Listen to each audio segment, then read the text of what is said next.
যায় আর 280 সিট যদি দুদুভাই আপনারা পেয়ে যান তাহলে আপনারা কি আমাদের রাখবেন দেশে নাকি একটু? আমরা কিছুক্ষণ আগে শুনছিলাম আপনি বলছিলেন সংস্কার এবং নির্বাচন দুটি বিষয় নিয়ে কথা বলছিলেন। আমি যদি এখন সংস্কারের কথা আসি, এই সরকারের সংস্কার আপনি কি সংস্কার হলে আসলে নির্বাচনে যাওয়া সম্ভব? ধন্যবাদ আপনাকে। আমার সমালোচক বলছে উনি একটা অন্তর্বর্তীকালীন সরকার, আবারও বলছে অন্তর্বর্তীকালীন সরকারের কোনো মেয়াদ নাই। মেয়াদ আমার ইচ্ছা, আমি যা বলবো বাস্তব, কিন্তু ইউনূস সাহেব তো মেয়াদ তার ইচ্ছা নেয় নাই। উনি বলছে ডিসেম্বর থেকে জুনের মধ্যে নির্বাচন, এটা উনি ফিক্স করছেন। দ্যার ইজ নান, আপনি ফিক্স করতে পারবেন না। হয় নাই যে আমার মেয়াদ কতক্ষণ, বাট উনি একটা মেয়াদ ফিক্স করছেন, সেটার জন্য সবার কিন্তু কৃতজ্ঞ থাকা। কিন্তু নির্বাচন নিয়ে না, লড়াই ডিসেম্বর থেকে জুন এর ভিতরে। ওনারা বলছেন ডিসেম্বরের মধ্যে, জামাত ইসলাম বলছে যে আমরা রোজার আগে চাই। এখন আসেন এই সরকারটাকে সে যে নির্বাচন দিবে, তারিখটা কেন চাচ্ছে সেটা একটু পরে আসি। তার আগে আসি যে এই মুহূর্তে যদি নির্বাচন হয় দুদুভাই, কোনো সন্দেহ নাই, আমার ব্যক্তিগত ধারণায় এই মুহূর্তে নির্বাচনে বিএনপি আমার মনে হয় 260-70টা সিট 80টা সিটও পেয়ে যেতে পারে আজকে পর্যন্ত যে অবস্থা। কিন্তু নিশ্চয়ই উনি বিশ্বাস করবেন যে গণতন্ত্রে কিন্তু একটা শক্ত বিরোধী দল দরকার যায়। আর 280টা সিট যদি দুদুভাই আপনারা পেয়ে যান তাহলে আপনারা কি আমাদের রাখবেন দেশে নাকি একটু হয়ে যাবে? এই প্রথম ক্ষমতা বিএনপি যাচ্ছে না, সেটা বলছি না, শক্ত বিরোধী দল তো থাকবে না, তাইলে আপনার কেমন চেহারা দেখবো? আমি এটা এমনি করলাম, মানে একটা শক্ত বিরোধী দল দরকার। সেই শক্ত বিরোধী দলটার প্রতি কিন্তু তাদের কোনো গুরুত্ব নাই, ইনফ্যাক্ট সেই লক্ষ্যেও কাজ করা দরকার, কারণ চেক অ্যান্ড ব্যালেন্সের। এইবার আসেন, এই সরকারকে কিন্তু এমন কেউ নাই সহযোগিতা করে নাই, দল মত নির্বিশেষে, নাকি একেবারে চাষা পোষা ছাত্র সমাজ সবাই। তাই যুদ্ধকে ছাত্ররা নিয়োগ করছে, এটা হয়তো ইমোশনালি বলেন, ওই মুহূর্তে বলছেন, বাট আলটিমেটলি সবাই বসাইছে। যদি বসাই থাকে তাহলে কিন্তু সবাই তাকে সহযোগিতা করতেছে। তো সবাই যাকে সহযোগিতা, এই যারা তাকে সহযোগিতা করতেছে তারা কিন্তু বিগত 10-12 বছর পতিত সরকারের বিরুদ্ধে আন্দোলন করছেন না? সব দল, বিএনপি বলেন, জামাত বলেন, সব দলই কিন্তু আওয়ামী লীগ সরকারের বিরুদ্ধে বিরোধিতা করছে। তা সত্ত্বেও আওয়ামী লীগ 15 বছর ক্ষমতায় ছিল, বিরোধিতা করা সত্ত্বেও। আর এখন 10 মাস শেষে বেসামাল হচ্ছে কেন? সহযোগিতাটা কোথায়? এই যে রেগুলার সরকারের কথা বলছেন যে উনি রেগুলার মতো চলেন, ইউনূস সরকার যে মাঠে আসার পর 200-250 দাবি নিয়ে আসে মাঠে, এবং এরা কিন্তু প্রত্যেকেই দলীয় ব্যানারের। সাধারণ লোক যার কোনো দলীয় পরিচয় নাই এরা আন্দোলনে যায় না, এটা অবশ্যই দুদুভাই একমত হবেন। সেটা চাকরিজীবী হোক আর যেই হোক না কেন। আচ্ছা, চাকরিজীবী হোক আর যেই হোক, কিন্তু দুদুভাইরা কি কখনো বলছে যে দেখো উনি একজন অন্তর্বর্তীকালীন সরকার, উনি একটা নির্বাচন দিয়ে চলে যাবে, আর যেই দাবি দেওয়াগুলো নিয়ে আসতেছে যে 5ই আগস্টের পরে তৈরি হয় নাই, এগুলো তার আগে তৈরি হওয়া। আমি মনে করি গণতন্ত্রের স্বার্থে তাদের বলা উচিত ছিল যে বাবা তোমরা এই যে দাবিগুলো নিয়ে বাসায় যাও, উনি একজন অন্তর্বর্তীকালীন সরকার, ঝামেলায় ফালায়ও না, উনি নির্বাচন দিয়ে চলে যাক। কেউ কিন্তু বলেননি। তাহলে কি এটা ইন্ডিকেট করে যে উনি খারাপ অবস্থায় থাকুক সেটা তার রাজনৈতিক দলের? দ্বিতীয় কথা, এটা আমি আরেকবার বলে গেছিলাম যে নতুন একটা আইন করছে, সবাই স্যাটায়ার করে, ইভেন আমি টকশোতেও দেখি যখন স্যাটায়ার করে। আরে ভাই, অধ্যাদেশ জারি যখন 111-এর সময় বহু অধ্যাদেশ জারি হয়েছে, সেখানে আইন করছে ঘাড় ঘুরাইলে এইটা হবে, উস্কানি দিলে তোমার চাকরি যাবে, ডিমোশন হবে। সমস্যাটা কোথায়? এই কথা সেদিনও বলে গেছে, আজকেও বলতেছি। সেটা কি যে সৌদি আরবের বিধান আছে চুরি করলে হাত কেটে দেয়, সৌদি লোকের কি হাত নাই? হাত আছে তো। আবার বলছে যদি কুদৃষ্টি দেখে তাকায় চোখ তুলে ফেলে সৌদি আরবে, মানুষ সৌদি লোকের চোখ নাই।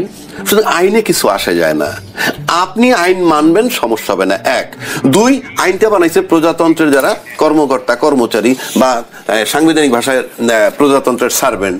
তো উনি কালকে যদি ক্ষমতায় যায়, উনি মাতৃগুলি সার্ভেন্ট। রাষ্ট্রীয় লেভেলের সম্পর্ক হল মাস্টার অ্যান্ড সার্ভেন্ট। সার্ভেন্টের জন্য যত আইন পাশ করুক না কেন, যে যখন সরকার থাকে সে মানতে বাধ্য। আজকে যদি এটা তাকে মানানোর জন্য ওনরা কথা না বলেন, ওনরা ক্ষমতায় গেলেও তো আইন বানাবেন নাকি বানাবেন না? অফকোর্স বানাবেন, টু দ্য গভর্নমেন্ট অলওয়েজ, কারণ ইউ আর অলওয়েজ গভর্নমেন্ট।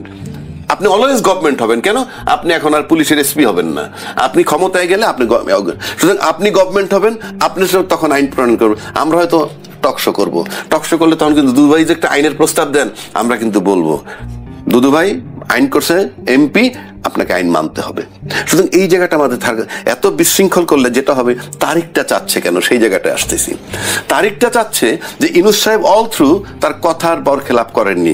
উনি বলছেন দল নিষিদ্ধ করবেন না, করেন নাই, কার্যক্রম নিষিদ্ধ করছেন। কার্যক্রম নিষিদ্ধ আর দল নিষিদ্ধ এক নয়। এবং উনি বলছেন ডিসেম্বর থেকে জুনের মধ্যে নির্বাচন দিব, সেই জায়গায় আছেন। এখন তারিখটা চাচ্ছেন কেন? ওনাদের বিশ্বাস আছে যে ইউনূস সাহেব যদি একটা ডেট দেয়, ডেট দিতে, একটা ডেট পাইলে দুইটা রেজাল্ট। নাম্বার ওয়ান, ডেট দেওয়ার মানে একটা নির্বাচন হচ্ছে এবং ওই তারিখে হচ্ছে, এই নিশ্চয়তাটা ওনারা চাচ্ছেন। আর ডেট না দেওয়ার মানে ইউনূস সাহেব প্রকাশ করে বুঝাইতে চাচ্ছেন জাতিকে, আমি যদি সঠিকভাবে সংস্কার না পাই, পরিস্থিতি আমার পক্ষে না থাকে, আমি নির্বাচন না দিয়েও চলে যেতে পারি। তবে চলে যাবে এটা শিওর, কোনো সন্দেহ নাই। ইউনূস সাহেব এপ্রিল মে সর্বোচ্চ এর ভিতরে চলে যাবেন। এখন উনি নির্বাচন দিয়ে যেতে পারবেন কিনা, ওনাদের মতো স্টেক হোল্ডারদের নৈতিক দায়িত্ব ইউনূস সাহেবের কাছে কিভাবে নির্বাচনটা আদায় করবে। কোনো কারণে যদি সে বলে আমি দিতে পারলাম না নির্বাচন, কারণ ইউনূস সাহেবের কোনো রাজনৈতিক কমিটমেন্ট নাই, আমি এই জিনিস করতে চাইছিলাম, যদি না পারি আমি চলে যাব, চলে গেলে ওনাদের অবস্থা, সবচেয়ে বড় স্টেক হোল্ডার, নির্বাচন হইলেই যদি পাশ করে, আবার যদি তৃতীয় কোনো পক্ষের কাছে ক্ষমতা হস্তান্তর হয়ে যায়, আমি আশা করি মিনিমাম 2-3 বছরের জন্য পিছিয়ে যাবে। সুতরাং এই রাজনৈতিক নেতাদেরকে আমি বলবো, কিভাবে ইউনূস সাহেবের কাছ থেকে নির্বাচন নিবে সেটাই তাদের এখন নৈতিক দায়িত্ব। আর সেটার জন্য 3টা স্টেক হোল্ডার খুব মারাত্মক। 1, বিএনপি অনেক বড় স্টেক হোল্ডার। 2, এরকম ক্রাইসিস টাইমে আমরা আর্মি একটা ফ্যাক্টর, রেজিমেন্টেড ফোর্স, তারা কন্ট্রোল করবে, নিয়ন্ত্রণ করবে। 3, ইউনূস সাহেব। ও ছাত্র বাদ দেন, ওইগুলা কোনো অস্তিত্ব নাই। এই 3টা স্টেক হোল্ডারের একটা সমন্বয়, সমঝোতা হতে হবে। যদি না হয় নির্বাচন অনিশ্চিত। আপনাকে অসংখ্য। আবু হেনা রাজ্জাকি, আমি এই মুহূর্তে যেতে চাচ্ছি আপনার কাছে। আমরা যতটুকু দেখতে পাচ্ছি যে বিএনপি আসলে এই মুহূর্তে নির্বাচনের সুনির্দিষ্ট রোডম্যাপ নিয়ে এখন কঠোর অবস্থান করছে। আমরা পেয়েছি যে তারুণ্যের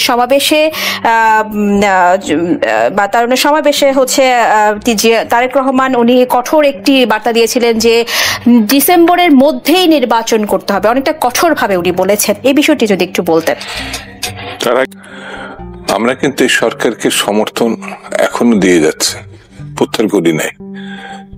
এখনো পর্যন্ত কিন্তু বড় রাজনৈতিক দল হিসাবে এই সরকারের আমরা সমর্থন করে যাচ্ছে। আমরা সমর্থন প্রত্যাহার তখনই করব যখন এই সরকারকে আমরা গণবিরোধী হিসাবে, সংবিধান বিরোধী হিসাবে এবং দেশ বিরোধী হিসাবে চিহ্নিত করব। এখনো পর্যন্ত এই সরকারকে আমরা বিরোধিতা করি। এই সরকারের কোনো কমিটমেন্ট নাই, মানে যেটা আলোচনা পেতে রাজ্যকে ভাই বললেন।